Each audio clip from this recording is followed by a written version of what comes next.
কখনো কোনোদিন কারো পারমিশন ছাড়া মোবাইলের গ্যালারি চেক করবেন না। কখনো কারো পারমিশন ছাড়া তার ফেসবুকের মেসেঞ্জারে কে কার সাথে চ্যাটিং করেছে এটা করা যাবে না। কখনো কারো পারমিশন ছাড়া তার মেইলের ইনবক্স খুলে দেখা যাবে না। কখনো কারো পারমিশন ছাড়া কারো ব্যক্তিগত চিঠি পড়া যাবে না। দিস ইজ ইসলাম, এটাই ইসলাম। কেমন নবী আমরা পেয়েছি, যিনি হ্যাঁ বললে হালাল, না বললে হারাম, যিনি সাব্বাবা এই আঙ্গুলি উপরের দিকে উঁচু করলে চাঁদ ভেঙে দুই টুকরা হয়ে যায়, যে নবী জমিন থেকে পা উঁচু করলে আল্লাহর আরশে মেরাজে চলে যায়, এমন নবীর উম্মত আমরা হয়েছি। যে নবীকে বাদ দিলে কোরআন বোঝা যায় না, কারণ এ নবীর উপরই কোরআন নাজিল করেছে কে? এ নবীকে বাদ দিলে হাদিস বোঝা যায় না, কারণ হাদিস তো এ নবীর মুখনিসৃত পবিত্র বাণী। সুবহানাল্লাহ পড়েন। এ নবীকে বাদ দিলে জান্নাত চিনা যায় না, কারণ জান্নাত তিনি চাক্ষুষ দেখে এসে আমাদেরকে মেরাজ শেষে বর্ণনা করে শুনিয়েছেন। এ নবীকে বাদ দিলে জাহান্নাম চেনা যায় না, এ নবীকে বাদ দিলে আমার রবকে চেনা যায় না। ঠিক কিনা বলেন? কখনো কারো নাম চেঞ্জ করে আমরা ডাকবো না। যে নামে তাকে ডাকলে সে খুশি, আমরা ওই নামে ডাকবো, পারবো তো? কারণ প্রত্যেকের নামটা প্রত্যেকের কাছে বড্ড দামি, প্রত্যেকের নামটা প্রত্যেকের কাছে বড্ড প্রিয়। আপনার নাম কি?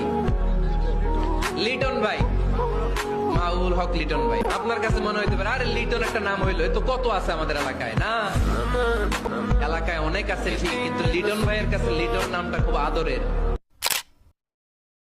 দুঃখ যত বেশি, পরীক্ষা যত বেশি, কষ্ট যত বেশি, সুখের সময় তত কাছাকাছি চিল্লায় বলতে হবে, ঠিক কিনা?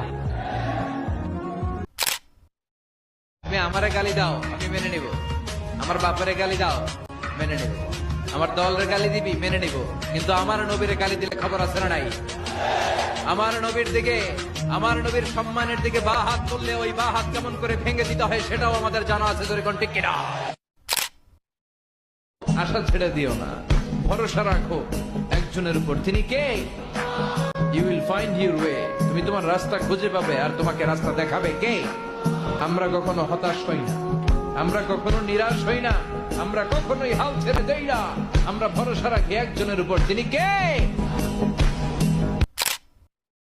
পরিবর্তনের জন্য শক্ত মানসিকতা লাগবে, যে আমি পরিবর্তন করতে চাই। We have to change. যুগ জামানা পাল্টে দিতে চাই না অনেকজন, এক মানুষই আনতে পারে জাতির জাগরণ। মসজিদে যখন ঢুকবেন ডান পা দিয়ে ঢুকবেন, আর দোয়া পড়বেন, আউযু বিল্লাহিল আযীম ওয়া বিওয়াজহিল কারীম ওয়া সুলতানিহিল কদীম মিনাশ শাইতানির রাজীম।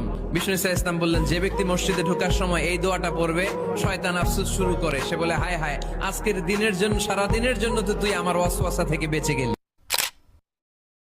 আর মনে রাখতে হবে, the grief isn't permanent, the struggle isn't permanent. এই পৃথিবীর কোনো দুঃখ, কষ্ট আর সমস্যা এটা পার্মানেন্ট নয়। সমস্যার পরে সমাধান আছে, দুঃখের পরে আনন্দ আছে। সুন্দর আচরণ দিয়ে, ইহসান দিয়ে যা জয় করা যায়, নরম আচরণ দিয়ে যেটা অর্জন করা যায়, কঠোরতা দিয়ে সেটা পারা যায় না।